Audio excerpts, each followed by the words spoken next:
என்றும் புலிப்பாணி என்ற ஜோதிட தலைப்பை பார்த்து கொண்டிருக்கும் அனைத்து அன்பு நெஞ்சங்களுக்கும் எனது பணிவான வணக்கம்.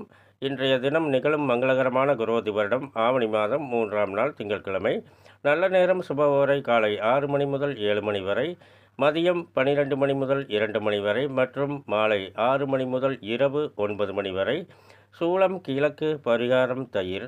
திதி இரவு 11:57 வரை பௌர்ணமி, பின்பு பிரதமை. நட்சத்திரம் காலை 8:11 வரை திருவோணம், பின்பு அவிட்டம். ராகு காலம் காலை 7:30 முதல் 9 மணி வரை. குளிகை நேரம் பிற்பகல் 1:30 முதல் 3 மணி வரை. யமகண்ட நேரம் காலை 10:30 முதல் 12 மணி வரை. மிதுன ராசிக்கு சந்திராஷ்டம தினம். இன்றைய கிரக நிலைகள்: ரிஷபத்தில் குரு செவ்வாய், கடகத்தில் புதன், சிம்மத்தில் சுக்கிரன் சூரியன், கன்னியில் கேது, மகரத்தில் சந்திரன், கும்பத்தில் சனி, மீனத்தில் ராகு. மேலும் விவரங்கள் அறிய என்றும் புலிப்பாணி என்ற ஜோதிட தலைப்பை பாருங்கள்.